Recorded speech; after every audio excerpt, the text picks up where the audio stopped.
The Colombian armed conflict, spanning from 1964 to 2016, was one of the longest and most complex conflicts in Latin America. Rooted in a combination of political, social, and economic factors, this protracted conflict involved various armed groups, including leftist guerrillas, right-wing paramilitary forces, and state security forces. This article provides an overview of the Colombian armed conflict, its historical context, key actors, and the challenges faced in achieving lasting peace and stability. Historical background and root causes. The Colombian armed conflict emerged against the backdrop of deep-rooted social inequalities, political instability, and weak state institutions. Historical grievances, land disputes, and unequal access to resources exacerbated tensions and fueled armed resistance. The conflict was also influenced by the international dynamics of the Cold War, with ideological motivations and external support influencing the actions of the different armed groups. Armed actors and dynamics. The Colombian armed conflict involved multiple armed actors, each with their own agendas and methods. The Revolutionary Armed Forces of Colombia, the National Liberation Army, and other smaller guerrilla groups fought against the Colombian government, while right-wing paramilitary groups such as the United Self-Defense Forces of Colombia emerged to combat the guerrillas. The involvement of drug cartels further complicated the conflict dynamics as they sought to protect their interests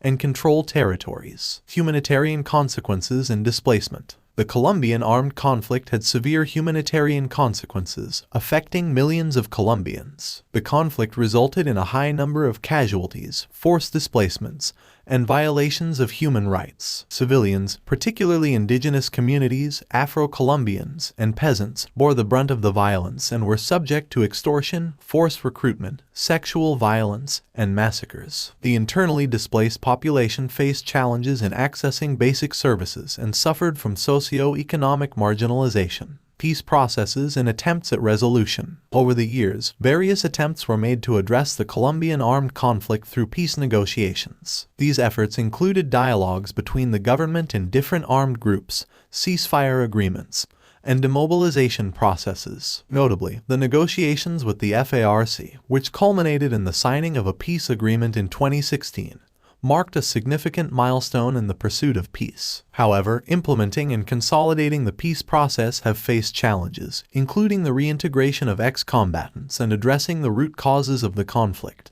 International involvement and support. The Colombian armed conflict received international attention and assistance. The international community, including the United Nations and neighboring countries, played a role in facilitating peace talks, providing humanitarian aid, and monitoring human rights violations. International actors also supported Colombia's efforts in combating drug trafficking, which had fueled the conflict economy. Challenges in post-conflict reconstruction. Transitioning from conflict to peace poses significant challenges for Colombia. Implementing comprehensive peace agreements, addressing socio-economic inequalities, and promoting reconciliation are ongoing tasks. Land reform, justice and accountability for human rights abuses, and alternative development programs in areas affected by illicit crops remain important priorities. Additionally, ensuring security and preventing the resurgence of violence require sustained efforts. Achievements and road ahead. Despite the challenges, the Colombian armed conflict has witnessed notable achievements. The peace agreement with the FARC brought an end to the group's armed insurgency